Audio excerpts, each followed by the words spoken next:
Zlý sused je vraj horší ako triedny nepriateľ. A v takom paneláku, kde vedľa seba žijú desiatky rodín, je zlý sused hotovou katastrofou. Stačí jedna neprispôsobivá rodina a ďalších 30 sa môže aj zblázniť. Svoje si prežívajú aj obyvatelia jedného z panelákov v Devínskej Novej Vsi. Denne musia bojovať o svoje právo na súkromie a boja sa nielen o svoj majetok, ale vďaka neustálym vyhrážkam aj o svoje životy. Dokedy ešte budú musieť toto všetko trpieť? Na to hľadala odpoveď Zuzka Šipošová. Vysiela, rozbijame okná. My nevieme naozaj, čo sa tu deje. Zbytočne to nám hovoríte. Ide o dve osoby, ktoré toto občianske spolunažívanie, dá sa povedať, hrubým spôsobom narúšajú, či už formou nadávok, hrozbou, ublíženia na zdraví, respektíve rozbíjaním aj spoločného majetku a podobne. Toto je panelák, v ktorom obyvatelia zažívajú svoje každodenné peklo. A toto je žiadosť o pomoc, ktorú nám poslali do redakcie a podpísali sa pod ňu všetky domácnosti. S neprispôsobivými ženami však nechce mať nikto nič spoločné a dokonca sa ich väčšina ľudí bojí. To bol dôvod, že k situácii nechcel na kameru nikto nič povedať. Ten teror, aký je popísaný, je natoľko veľký, že tu je každý jedinec sám za seba tak veľmi ohrozený, že je veľmi ťažké sa spojiť do tej skupiny. Nikto totiž nedokáže odhadnúť, čoho sú obyvateľky schopné. Mimo kamery sme sa však o vyčínaní pani Halásovej a jej dcéry dozvedeli dosť. Okrem ničenia majetku na chodbách panelákov svojim susedom kopú do dverí, vytápajú ich, opzlo im nadávajú a dokonca sa vyhrážajú zabitím. Hoci výtržničky sú len dve, v menšine sú slušní obyvatelia domu. Je veľmi ťažké postaviť sa takému zlu, ktoré nie je v norme, v normálnom správaní človeka. Čiže ako náhle sa pokúša jeden socializovaný človek postaviť sa jednému patologickému človeku, tak nemá na to výbavu psychickú.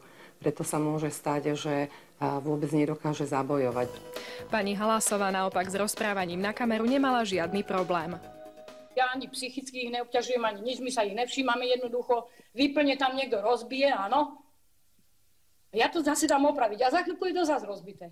Vy to dávate opraviť? Hej, napríklad, som není taký cvok ešte. A z čoho to dávate opraviť? No to už ma nezaujíma, ten, kto to rozbije, nech si to zaplatí. Aj policajti tu boli a vôbec som tu nebola. A kvôli čomu sem chodia policajti? No to už neviem. Asi kvôli tým ľuďom, čo to robia. Kvôli vám nie? Štú. No kvôli mne. Myslíte, že kvôli mne? Niekoľkokrát boli tieto občianky zadržané a predvedené na oddelenie za účelom objasnenia svojho správania a umiestnené do cely, na čo následne boli prepustené. Prečo by som ja mala niekomu robiť problémy? Ja problémy nerobím, ja mám svoje problémy, rozumiete ma? A ja svoje problémy nehádžem na ľudí. Ja si ten problém radšej vyrieším, ale ne s nima ináč. Že sa na nich vykašlem a idem von. Áno, vyvetrám sa, prídem naspäť. Je to správne, lebo ne?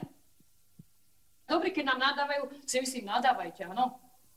Kašlem na to. No ja nebudem sa s nima tu byť. No budem ich otlkať. No na čo? Ja kašlem na nich. Čo myslíte, že čo? Ja som sa koľkokrát za toto už tak pobila s nima tu. Že urážali, báršťo aj hentu chuderu. Že to nebolo možná. No ja keď som videla, že zavrite takéto, no víte čo? No iste to by troška človeka aj naštvalo. Tieto obyvateľky sú zároveň aj dlhoročnými neplatičkami. Z tohoto dôvodu mestská časť pristúpila k výpovedi z nájmu bytu. Ženy sa však z bytu nechcú vysťahovať a tak sa vecou zaoberá súd. My, ako mestská časť, sme urobili to, že dali sme im výpoveď z nájmu. Ale pokiaľ ide o vypratanie, to znamená splnenie povinnosti opustenia tohoto bytu, musí v tejto veci rozhodnúť súd. Aj keď takéto problémy sú veľmi nepríjemné, netreba sa vzdávať. Za podobné priestupky môže polícia neprispôsobivých občanov pokutovať. Za zničený majetok v dome sa zase môžete domáhať náhrady škody na súde. Dôležitú úlohu tu zohrávajú aj správcovia bytov. Tí totiž môžu dať nájomníkovi výpoveď. Je to aj dôvod, keď sa neplatí riadne a včas nájomné alebo za služby, ktoré sú spojené s bývaním.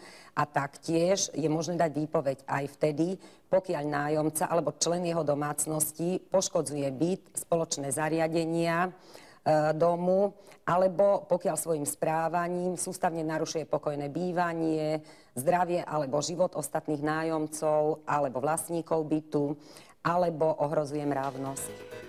To teda platí v prípade nájomných bytov. Vlastníctvo sa však zrušiť nedá.